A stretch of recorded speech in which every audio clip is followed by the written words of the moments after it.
بسم اللہ الرحمن الرحیم۔ شروع اللہ کے نام سے جو سب پر مہربان ہے، بہت مہربان ہے۔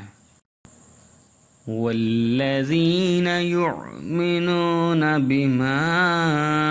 انزل الیک وما انزل من قبلک وبالآخرۃ ہم یوقنون۔ اور جو اس وحی پر بھی ایمان لاتے ہیں جو آپ پر اتاری گئی، اور اس پر بھی جو آپ سے پہلے اتاری گئی، اور آخرت پر وہ مکمل یقین رکھتے ہیں۔ والذین، اور جو لوگ یؤمنون ایمان رکھتے ہیں، بما، اس پر جو انزلہ نازل کیا گیا، الیکا، آپ کی طرف، وما، اور جو انزلہ نازل کیا گیا، من قبلک، آپ سے پہلے، وبالآخرۃ، اور آخرت پر، ہم یوقنون، وہ یقین رکھتے ہیں۔ یعنی اس بات پر یقین رکھتے ہیں کہ جو وحی حضور اکرم صلی اللہ علیہ وآلہ وسلم پر اتاری گئی وہ بھی بالکل سچی ہے، اور جو آپ سے پہلے انبیاء کرام صلی اللہ علیہ وسلم مثلا حضرت موسیٰ، حضرت عیسیٰ علیہ السلام وغیرہ پر نازل کی گئی تھی، وہ بھی بالکل سچی تھی، اگرچہ بعد میں لوگوں نے اسے ٹھیک ٹھاک محفوظ نہ رکھا بلکہ اس میں تحریف کر دی۔ اس آیت میں اس طرف بھی اشارہ کر دیا گیا ہے کہ وحی کا سلسلہ حضور اکرم صلی اللہ علیہ وآلہ وسلم پر ختم ہو گیا ہے۔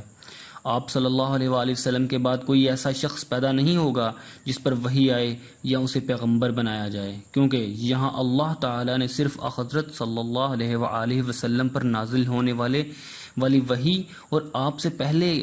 کے انبیاء علیہ السلام پر نازل ہونے والی وحی کا ذکر فرمایا ہے، آپ کے بعد کی کسی وحی کا ذکر نہیں فرمایا۔ اگر آپ کے بعد بھی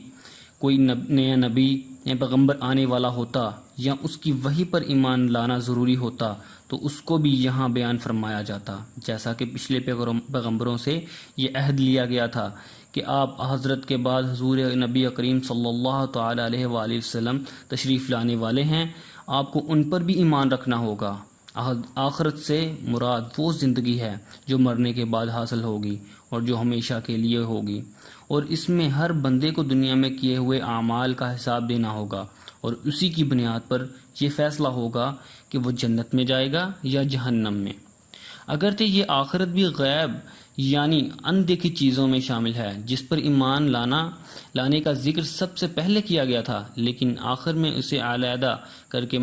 خصوصی اہمیت کے ساتھ ذکر کیا گیا ہے۔ شاید اس کی وجہ یہ ہے کہ آخرت کا عقیدہ ہی در حقیقت انسان کی سوچ اور اس کی عملی زندگی کو صحیح راستے پر رکھتا ہے۔ جو انسان یہ یقین رکھتا ہے کہ ایک دن مجھے اللہ کے سامنے پیش ہو کر اپنے اعمال کا جواب دینا ہے، وہ کسی گناہ یا جرم کے ارتکاب پر کبھی ڈٹائی کے ساتھ آمادہ نہیں ہوگا۔